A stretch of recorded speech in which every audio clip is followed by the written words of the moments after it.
네. 자, 2부 시작하도록 하겠습니다. 지난 시간에 정말 아주 강한 어조로 네. 우리는 인생은 가볍게 살아야 된다. 이러한 이제 많은 명언을 좀 남기시고 떠나셨는데 그분의 그 워딩을 제가 야, 이거 목이 메이네요. 그분의 워딩을 제가 그날 아직도 너무 인상 깊어서 기억하고 있는데 예. 뭐였었냐면 제 주변은 다 비웠습니다. 그리고 그 이야기를 했을 때가 FOMC 직전이었죠. 그렇죠. 거의 뭐 법정 스님 수준으로 근데 무소유를 외치고 그러니까요. 네. 그렇게 했었어야 된다. 자, 바로 만나보도록 하겠습니다. 예. 업라이즈 빈센트 이사 나오셨습니다. 어서 오세요. 안녕하세요. 네, 안녕하세요. 예. 업라이즈의 빈센트입니다. 일단 그 말을 들을 걸 그랬습니다. 일단 박수 한번 드리죠. 그 말을 들었었어야 되는데. 네, 성공스럽습니다. 무소유. 자, 여의도의 법정 스님. 원래 계좌는 플러스 해야지 좋은데 예. 제가 워낙 좀 보수적으로 보고 예. 그때 복귀해 보면 9월 FOMC는 여전히 세물 따져봐도 불확실성이 많았었어요. 예. 그래서 뭐 가능성이 있겠지만 그래도 마음 편하게 비우고 가는 게 어떻겠느냐 예. 말씀 좀 드렸었죠. 그러니까 약간 우리가 이렇게 투자자로서 좀 놓지 못하는 게 그럼 리스크가 더 크냐 수익에 대한 기대감이 더 크냐 해서 리스크가 더 크다는 걸 알면서도 네. 이걸 못 놔. 그렇죠. 수익에 대한 기대감을 못 놓다가 이제 나중에 조금 당하게 되는 그런 일들이 있는데. 개미라서 개미. 맞아요. 여전히. 맞습니다. 그런 건 아니고 세상에서 가장 어려운 게 또 익절입니다. 예. 그렇죠. 네. 맞습니다. 저만 잘못한 거 아니죠? 예. 네. 아니 그러면 뭐 말 나온 김에 지금 그때 당시는 네. 또 이제 무소유를 외치시고 네. 예, 이제 FMC도 이제 11월 초고 네. 이제 하반기로 넘어서고 물론 지금 실적 발표가 뭐 어떻게 나올지도 또 궁금하지만 뭐 어떻게 지금 미국 경제를 좀 봐야 되는지 네. 뭐 전반적으로 뭐 어떠세요 지금 분위기는? 일단 이번 주 목요일에는 미국의 3분기 성적표가 나오는데 예. 네, 아이러니컬하게도 사상 최고의 수준일 겁니다. 예. 네, 전기비 연율 기준으로 지금 한 4.3%, 아. 뭐 월간으로 나오는 아틀란타 연준에서는 5% 초반까지도 얘기하지만 예. 실제 나오는 GDP하고는 바이어스가 있으니까 갭이 있으니까 4% 중후반 연율로 나올 거고요. 네.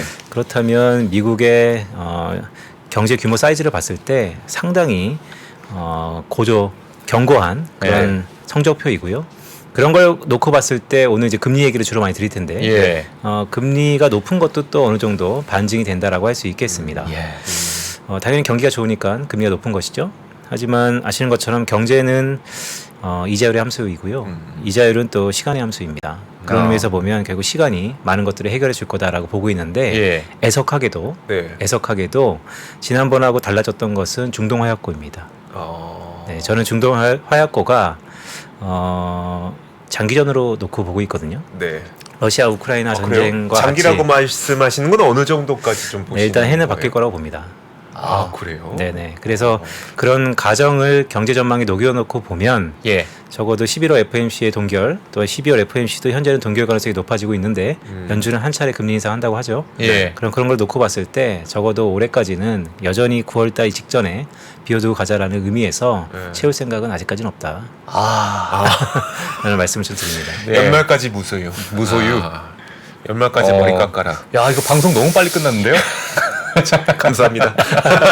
알겠습니다. 잠깐만. 근데 예. 만약에요, 진짜 네. 3분기 GDP가 막 4% 이렇게 나오고, 네. 그러니까 물론 이게 뭐 계속 4%가 나오진 않겠지만 정말 4%가 나오게 되면 네. 금리는 어느 정도 수준이, 그러니까 그냥 4%라고 쳤을 때, 네. 미국 경제가 성장률이 4%라고 쳤을 때 금리는 어느 정도 돼야 그러면 좀 합리적인 수준이에요? 그러니까 여기서 금리는 이제 채권의 장기채 네. 금리라고 놓고 봤을 때 장기 금리를 구성하는 건 크게 두 가지입니다. 단기 금리에 대한 기대고 네. 또한 텀 프리미엄이라 그래서 네. 기간에 대한 위험 선호인데요.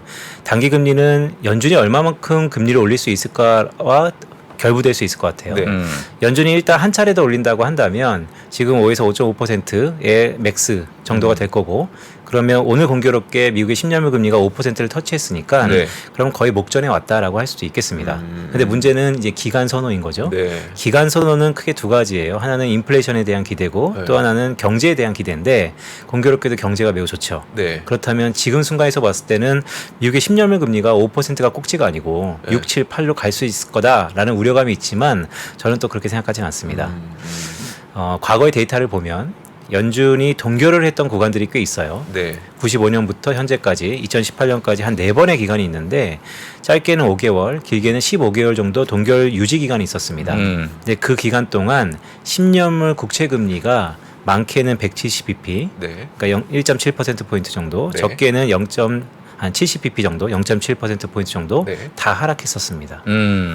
아. 그래서 동결이 그러니까 연준이 한 번 더 금리를 올리던 네. 아니면 지금 수준에서 유지되건 아. 앞으로 적어도 6에서 7개월 정도는 동결 기조가 이어질 가능성이 높은데 예. 그렇다면 거꾸로 얘기하면 지금 미국의 10년물 금리는 가장 고조되어 있는 상태에 있고 해가 바뀌면 지금의 큰 흐름에서 네. 앞자리가 뭐 5에서 6, 7로 바뀌진 않고 어. 저는 이전 순줄에서 내려갈 거다라고 보고 있습니다. 근데 문제는 네. 그 기간이 그래도 생각보다 좀 길어질 수 있다라는 게 첫 번째 포인트고 두 번째는 자 그렇다면 다시 한번 오를 가능성이 있냐 중동 화약고 때문에 계속해서 그 가능성은 불거질 것 같습니다. 연말까지.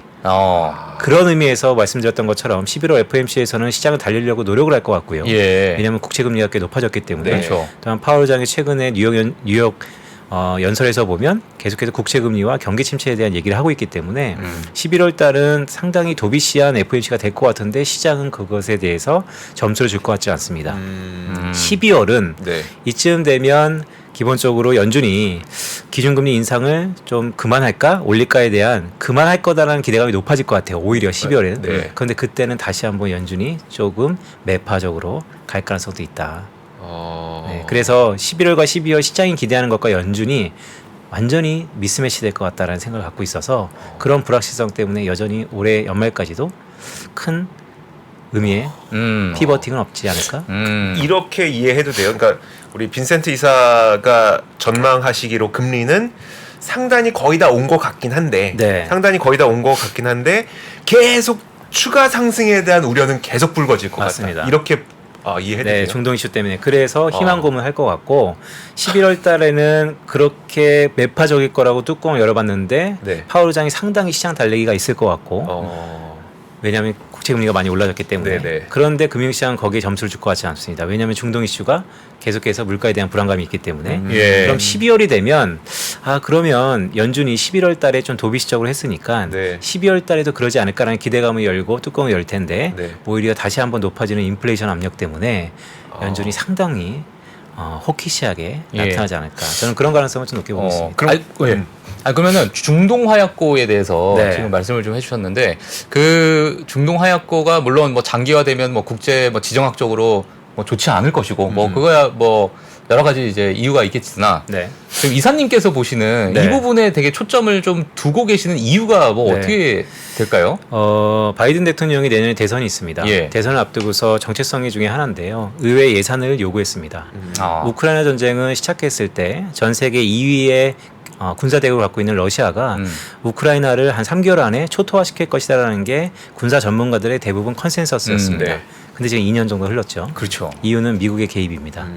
네, 이번에도 미국의 개입 가능성. 물론 미군의 지상군이 들어가지는 않겠지만 우크라이나한테 지원했던 것처럼 이번에도 상당 부분 지원이 들어간다면 그건 장기전이다.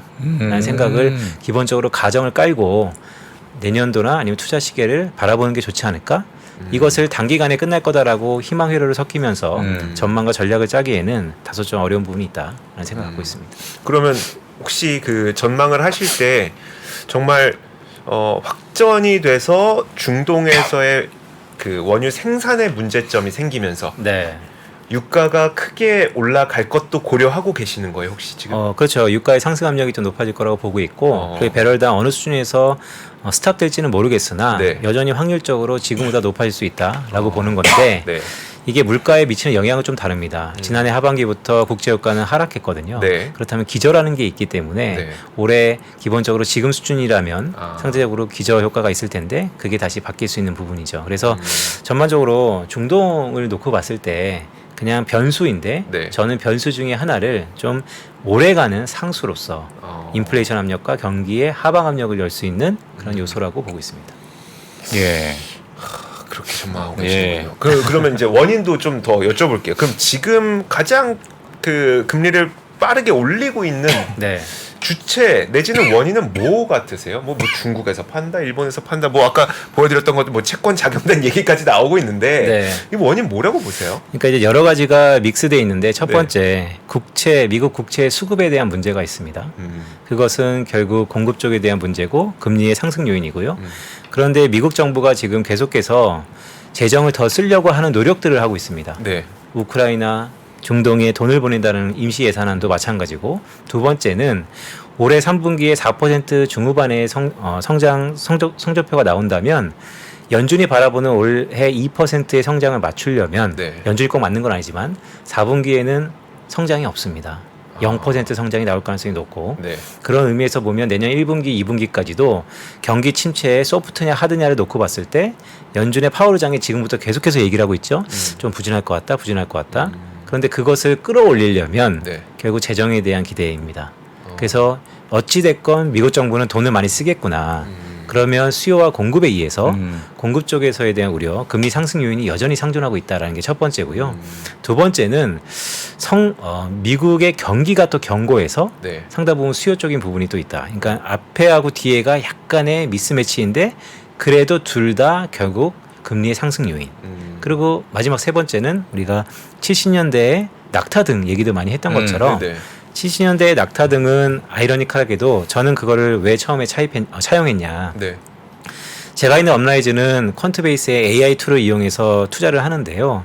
지금하고 똑같은 소비자 물가 상승의 궤적이 네. 과거 어느 시기랑 가장 확률적으로 닮았어? 라고 AI가 저희한테 대답해 준 게 1910년대와 70년대입니다. 그러니까 이유는 잘 모르겠으나 네. 지금의 궤적이 그때랑 거의 매칭된다라는 것이죠. 그 궤적은 금리 궤적인가요? 아니면 물가 궤적입니다. 물가 궤적이에요. 네. 네네. 소비자 물가 헤드라인 네. 기준이고요. 그러다 보니까 저는 1970년대에 물가를 상당히 중요하게 보게 됐고 그런 수준으로 같이 그려보면 또 비슷해요. 네. 지금이. 또 그때랑 지금이나 사후적인 해석일 수는 있지만 4차 중동 형쟁이 제1차, 2차의 그렇죠. 오일 쇼크에서 네. 물가의 폭등이 일어났던 것처럼 지금도 5차 중동 정쟁이 일어나고 있거든요. 자, 그렇다면 이제는 확률적으로 여기서 안정된다라고 보기보다는 오른다라고 보는 것이죠. 1910년대는 그러면 2차 세계대전 네, 맞습니다. 하이퍼 인플레이션 맞습니다. 났을 때. 네. 그러니까 물가를 다시 건들기 시작하니까 정말 그 변동성이 좀 커지는 시장이 계속 연결될 것이다. 맞습니다. 이렇게. 네. 알겠습니다. 네, 그래서 이런 부분들이 가장 중요한 것은 그러면 지금 가격 변수에 다 반영이 됐냐? 네네. 네, 반영이 됐으면 그럼 네. 지금부터 맞더라도 네. 꾸준하게 모으면 결국 턴어라운드에 큰 열매를 맺는 것이죠. 네. 근데 저는 여전히 아직 반영 안 된 것들이 좀 있지 않을까라고 보는 것입니다. 아직 중동은 반영이 안 된 것 같으세요? 반영이 되고 있는 상황에 있고요. 네, 그리고 연준이 저는 계속해서 말씀드린 것처럼 연준이 인플레이션 실기라는 게 있었는데 네. 경기 판단에 대한 실기도 상당히 우리가 가능성을 높게 봐야 된다라고 생각을 하고 있고요. 그런 의미고 또 내년에 대선판입니다. 1월 달에 대만 총통 선거부터 시작해서 11월 달에 미국 대선까지. 네. 그렇다면 재정을 상반기에 쓸 수밖에 없고 그런 것들도 전부 다 인플레이션 요인으로 그러네요. 작용할 수밖에 없고요. 그러네요. 우리나라는 재정 안 써서 성장률 안 나온다고 좀 재정 좀 쓰라고 하고 미국은 돈 너무 많이 써서 성장률 엄청 나오니까 야 그 적자 어떻게 메울 건데라고 하면서 그러고 있고. 예. 참. 그럼 10년물 국채 금리가 뭐 지금 5%대 물론 뭐 6, 7까지는 보지 않는다고 좀 네. 하셨는데 지금 최근에 보니까 뭐 부동산 30년 몰기지도 지금 네. 8%를 찍었어요. 맞습니다.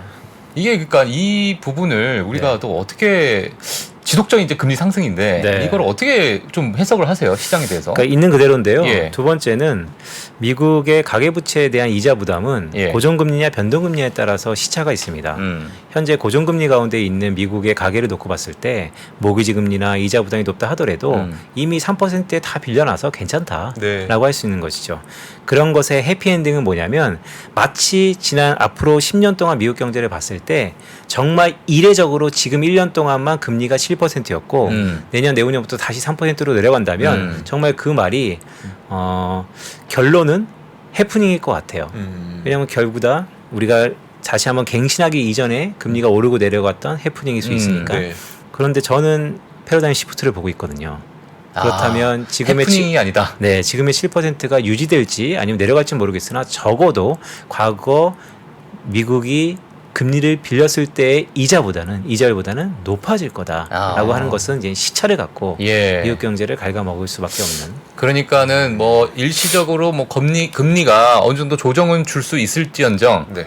과거의 그 모습은 절대 회귀 안 하고 네. 예, 약간의 뭐 시차를 좀 두고 어느 정도 좀 떨어질 수 있지만 이게 계속 좀 장기전으로 갈 맞습니다. 거다. 이렇게 자, 그래서 예. 그 부분에서 이제 긍정적으로 보는 사람은 예. 자, 오케이, 다 좋다. 그런데 과거 비슷한 시기에 95년도에 미국에 그 르네상스 시절이 있었거든요. 네. 지금처럼 경기 침체에 대한 우려도 있었고 물가도 높았고 이 모든 것들이 다 혼재되어 있었는데 예. 95년부터 IT 버블 직전까지 미국 경제는 어. 순항을 겪었습니다. 네. 그때 이유가 뭐냐라고 돌이켜 보면 그때 딱 하나 IT 테크놀로지가 네. 미국의 생산성과 효율성을 제고시켰다라는 것이죠. 음. 그러면 미국의 행정부 입장에서는 과거에 성공했던 답을 알고 있는 거죠. 네. 그러면 앞으로 IT 테크놀로지, AI와 로봇에는 돈이 들어가는 거는 분명하고 문제는 이게 물가 상승률을 뛰어넘을 만큼 노동시장에서의 효율성이 나타날 것인가.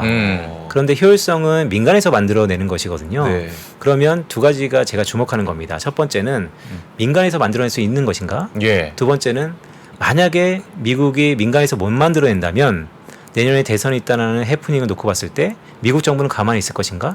결국 미국 정부는 돈을 써서 만들려고 노력하겠죠. 예. 그 자체도 또 금리 인상의 그러니까요. 요인인 거죠. 그래서 이렇게 예. 저렇게 보면 금리 인상과 물가 상승은 내년 상반기에 상당히 저는 상수로서 예. 감안해서 전략과 투자와 전술을 펴야 된다라고 보면 아직까지는 잘 시계가 뚜렷하지 않아서 일단은 비우고 가자라는 얘기를 계속해서 하는 겁니다. 예. 아까 그 아마존 로봇 보니까 한참 멀은 것 같은데. 바구니들 넣는 데까지 한 2분 걸려서. 아니 그래도 24시간 돌릴 수 있잖아요. 예. 아마존 로봇 보니까는 이걸 뭐 상세 못할 것 같은데. 아, 참. 아니 근데 저 주택 그 모기지 금리에 대해서 조금 더 궁금한 게 뭐냐면 그 8%가 되니까 주택 거래가 아직 멈춰버렸잖아요. 네. 그러니까 아무도 사지도 않고 팔지도 호가만 않고. 있고 거래량은 없는 거죠. 근데 우리나라의 경험에서 빗대어 보면 주택 거래가 막 없을 때에는 네. 뭔가 이렇게 주머니도 좀 이렇게 위축되고 네. 막 이래서 뭔가 물가가 잡히지 않나라는 생각이 되게 바보 같은 생각이 드는데 그렇지는 네. 않아요. 그러니까 네, 계속 네. 이렇게 모기지 금리가 높으면 부동산 같은 게 어떤 큰 거래가 안 나오니까 네. 막 물가가 좀 소비 물가도 막 떨어지고 이런 현상은 안 나타납니까? 시차를 갖고 나타날 건데요. 네. 먼저 미국의 가계에서 포트폴리오가 한국하고는 좀 다르고요. 어. 그러니까 부동산의 비중이 정확히 한국하고 정반대일 수 있고요. 더구나 미국의 그러니까 부동산이 좋지는 않습니다. 왜냐하면 가격의 호가는 형성돼 있는데 거래량이 없다 보니까 그것은 우리가 부동산 시장을 봤을 때 거의 끝물에 나타나는 현상인 것이죠. 거래는 없고 가격만 버티는 것이죠. 예. 그래서 상업용 부동산 쪽은 상당히 문제가 있을 겁니다. 그런데요, 제가 알기로는 미국의 가계랑 한국의 가계가 위기가 왔을 때 자기의 씀씀이를 줄이는 게 조금 다릅니다. 그래요? 한국은 제일 먼저 위기가 왔다라고 네. 하면 신용카드부터 줄이고요. 네. 그다음에 모으죠. 타전 자동차부터 예. 예, 맞습니다. 금도 중간지를 보죠. 그러니까 이제 소비를 줄이는 과정이 한국은 신용카드를 줄이고 씀씀이 좀 줄인다는 거죠. 그리고 두 번째는 자동차를 외제차 탔으면 국산차를 큰 거 탔으면 적은 걸 좀 줄이고 네. 맨 마지막에 부동산을 처분할지 말지를 고민하는 게 삼박자인 것이죠. 어. 한국은. 네. 근데 미국은 정반대입니다. 부동산부터. 미국은 신용사회이기 때문에 네. 미국에서 신용카드가 없다라는 것은 거의 사형 선고입니다. 그래서 신용카드를 맨 뒤로 미루고요. 집 렌트비, 네. 집을 좀 옮기죠. 그 다음에 중고차, 그 다음에 신용카드. 그래서 미국에서의 소비 데이터 중에서 신용카드 연체율이 한국하고 느끼는 거하고 정반대입니다. 진짜 신용카드 연체율이 높다는 것은 미국 경제가 진짜 안 좋다는 겁니다. 막판까지 왔다는 맞습니다. 거예요? 버티다 크레딧 사이에서의 신용카드의 디폴트는 거의 사형 선고인 거기 때문입니다. 그래서 그런 놓고 봤을 때 가계 포트폴리오도 다르고 모기지 금리의 소비에 미치는 영향도 순차적으로 다르기 때문에 물론 완전히 하드 리세션이 온다라고 하면 동시다발적으로 오겠죠. 지금처럼 소프트 랜딩이나 시차를 갖고 리세션이 들어간다면 분명히 다를 것이다. 그래서 미국의 부동산이 안 좋다는 게 미국 경제의 뭐 호재다라고 볼 수는 없겠지만 네. 그래도 한국에 느끼는 거하고는 좀 다를 것이다. GDP는 왜 이렇게 높게 나올 것 같은 거예요? 도대체 네. 누가 그렇게 돈을 많이 쓰는 겁니까? 그때 아마 이제 재고 부분에 좀 영향도 있을 거고 네. 그다음에 역시 소비이겠죠. 네. 근데 소비의 컨트리부터 즉 기여도가 1분기, 2분기가 조금씩 줄어들고 있었어요. 네. 그래서 그런 부분들이 이번에 어떻게 나올지 세부 항목을 좀 봐야 되는데 지금까지 보면 월간 소매 판매 데이터가 꽤 견고했었죠. 그러니까 결국 4% 중후반의 성장률이 나온다는 것은 네. 미국 경제의 67%가 소비 경제 아닙니까? 네. 소비가 좋을 수밖에 없습니다. 소비가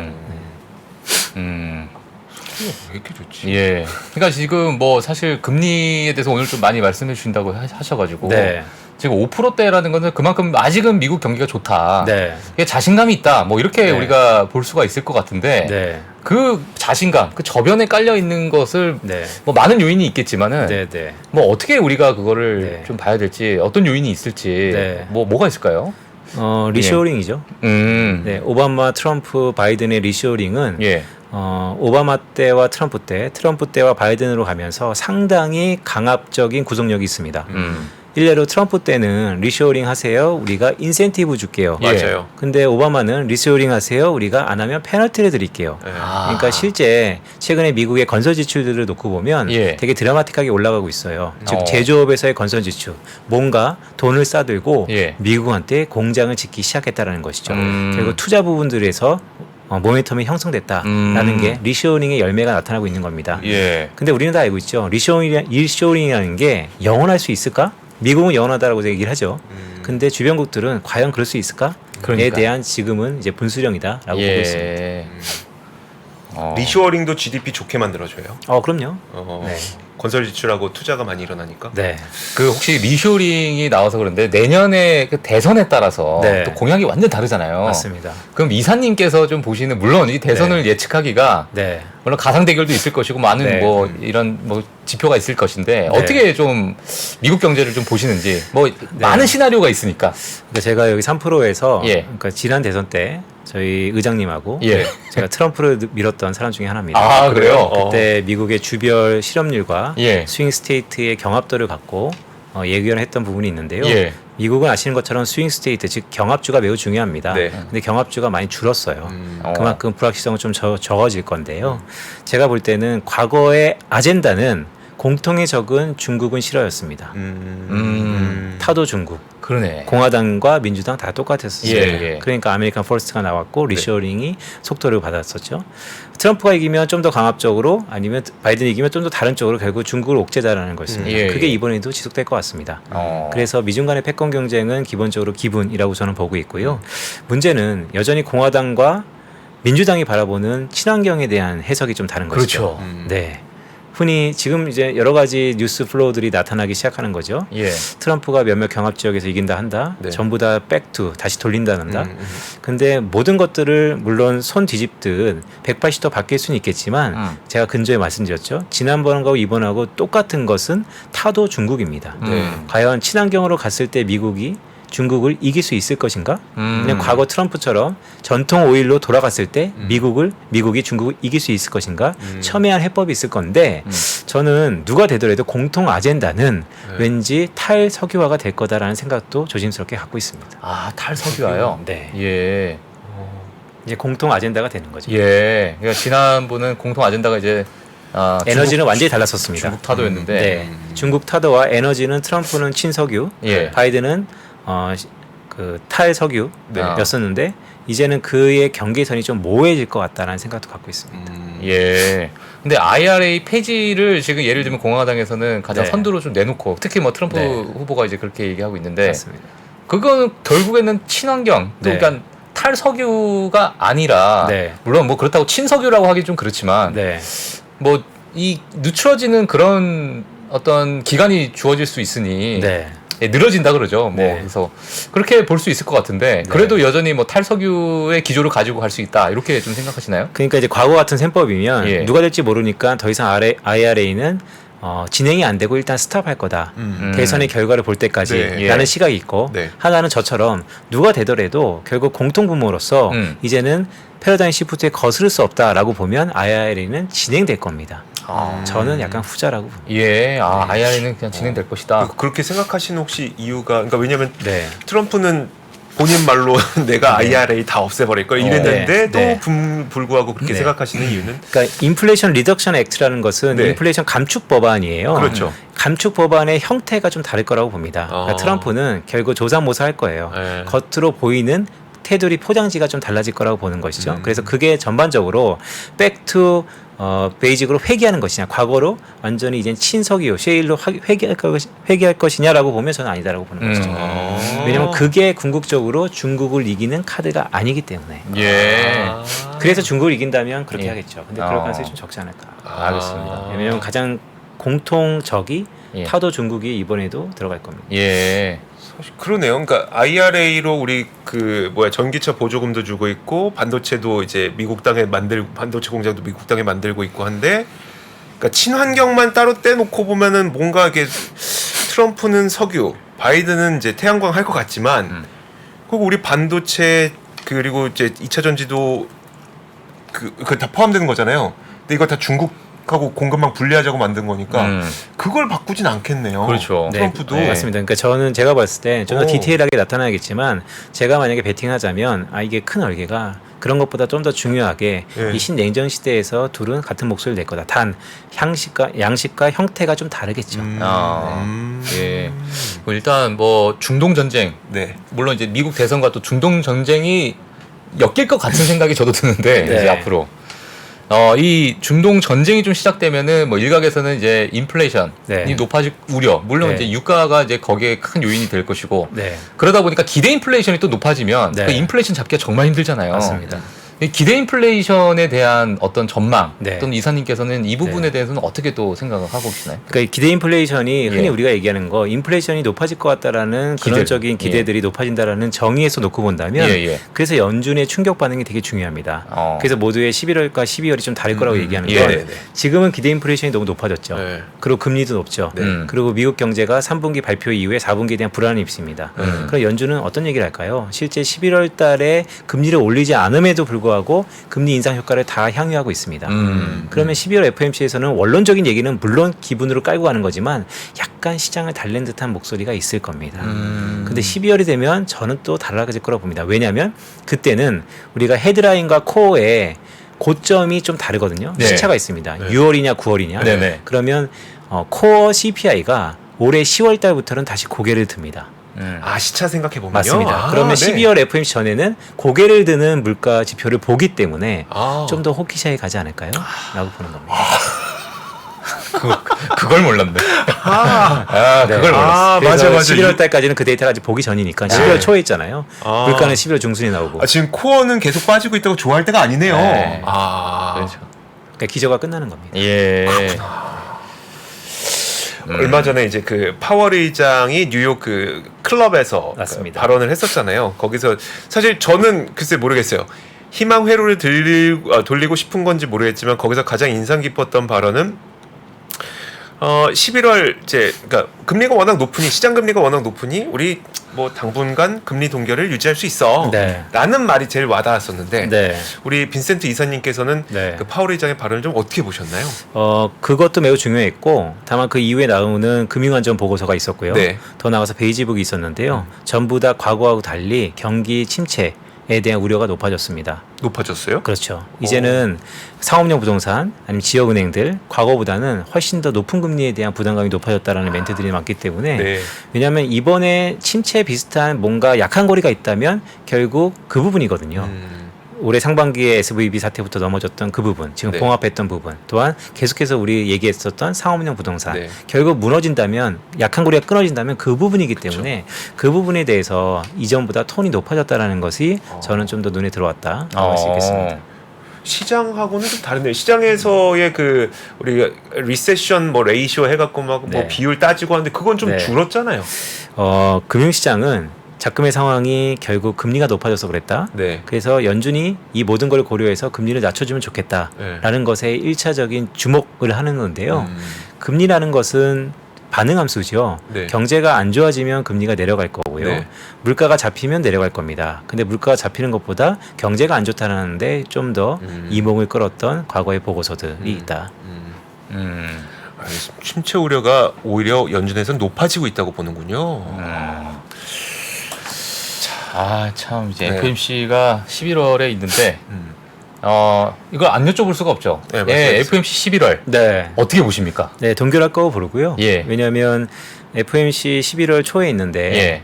우리가 10월달 물가를 FOMC 끝나고 받아보기 때문에 예. 그런 깜깜이 속에서 정책 결정을 할 수 없다라고 첫 번째 보고 있고 음. 원래 우리가 하반기에 한 차례 올린다 그랬는데 11월 아니면 12월 아닙니까? 네. 그러니까 확률은 12월이 더 높다라고 보고 있고 또 공교롭게도 이미 시장 금리가 많이 높아져서 금리 인상의 효과는 예. 이미 연준이 어느 정도 향유했다라고 보고 있어서 11월은 넘어갈 것 같습니다. 예. 그런데 기자들의 끊임없는 질타가 있겠죠. 예. 궁금증들이 있을 겁니다. 그럼 연준은 자리가 사람 만드는 것처럼 예. 이전보다 상당히 중립적인 스탠스를 보이면서도 시장에 달랜 듯한 모습이 좀 있을 거다라고 보고 있고 거기에 제가 이번 연서에서 주목하는 것은 저는 계속해서 올해 하반기에 최고의 패러다임 시프트 금리가 높아지는 것에 가장 근저에는 뭐 국채 수급도 아니고요. 기대 인플레이션도 아니고요. 단 이겁니다.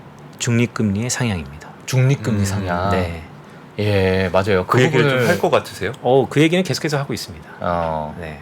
잭슨 홀 때만 기대보다는 좀 덜했고, 예. 네, 9월 FOMC부터도 했고, 어. 왜냐하면 이 모든 것들이 이전보다 중립금리 자체가 높아졌다라는 것은 예. 이전보다 높은 금리가 정당화된다라는 그렇죠. 것이죠. 네, 네.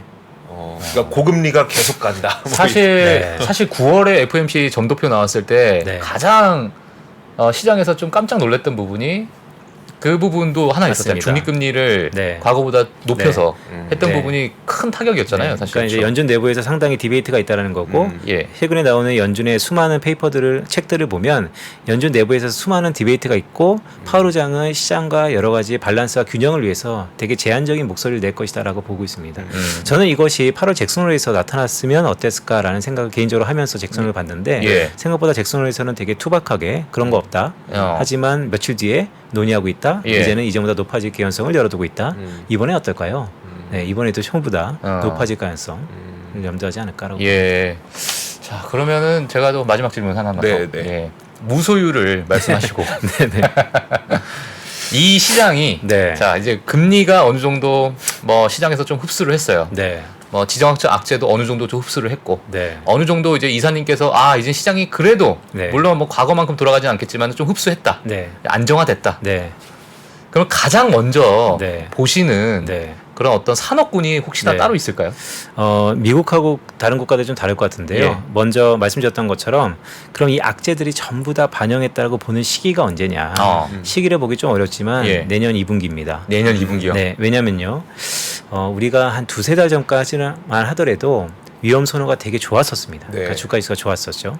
왜냐하면 경기 침체가 올 것 같았었는데 그 좋았던 경기에 대한 기대가 이번 주 목요일 날 확정되는 겁니다. 네. 자, 그러면 목요일 날 경제 지표가 GDP가 좋게 나오고 난 다음에 앞으로 6개월 동안은 지금보다 성장률이 낮을 거라고 계속해서 내려갈 거라고 보고 있을 겁니다. 예. 그게 지금 반영이 되고 있을 겁니다. 그러면 이제 시차인 거죠. GDP랑 네. 위험 선호화에. 그러면 이제 그게 언제 턴어라운드 될 거냐. 네네. 그게 바닥 부분일 것 같은데 예. 저는 내년 하반기쯤 내년 3분기나 4분기쯤 내려갔던 미국 경제가 다시 한번 바닥을 찍고 올라갈 가능성이 높게 보여서 그렇다면 주가 지수의 위험 선호는 예. 아마 내년 한 2분기쯤 있을 거다. 그런데 어. 그때는 모든 게 다 암울할 겁니다. 심리는요? 네. 어. 왜냐하면 좋아진 지표가 하나도 없죠. 그럼 내년 상반기는 정말 헬이 될 수도 있다. 그러니까 뭐 헬까지는 모르겠지만 제가 생각했을 때 너무나 깜깜이라서 그래서 예. 일단은 계속해서 보수적으로 가져간다라는 말씀드리는 거고 어. 근데 이제 미국의 문제만 아니고 예. 제가 계속해서 더 눈여겨보는 것은 내년 상반기에 있을 법한 BOJ의 정상화입니다. 내년 그리고 상반기 있을 것 같아요? 저는 내년 중에 있을 것 같은데 네. 상반기냐 하반기냐 따지면 상반기도 가능성이 좀 있다라고 보고 있어서 네. BOJ의 정상화는요 예. 항상 신흥시장국의 리세션을 촉발했기 때문에 그래요? 네 그렇죠. 왜냐하면 엔캐리 자금이라는 게 네. 전부 다 엔화의 자금을 빌려다가 미국에 투자하는 것도 있지만 네. 대부분 브라질이나 남미 쪽에 돈이 가 있기 때문에 그런 어떻게 보면 꼬인가 이런 불확실성이 상당 부분 상반기에 집중돼 있는 것 같아요. 그래서 그런 것들이 하나하나 실타래가 풀리는 과정이 지금부터 몇 개월 동안 좀 있지 않을까라고 보고 있습니다. 그러네. 일본에서 그 돈 다 흡수해 가면 신흥국들 난리 나겠네요. 진짜. 아, 그러네. 그렇구나. 그리고 이제 미국을 기준으로 놓고 보더라도 올해 3분기 네. GDP가 너무 좋으니까 내년 3분기는 당연히 기고 때문에 조금 네. 안 좋아질 거고. 아 근데 이제 얘네들이 전기비 연율로 발표하니까 전분기 대비라서 아, 네네. 예, YY는 좀 다릅니다. 아, 그래요? 네. 제가 하나만 더 또 네. 가시기 전에 내가 왜 이렇게 물어보고 싶은 게 많은지 모르겠네. 이제 글로벌 라이브니까 네.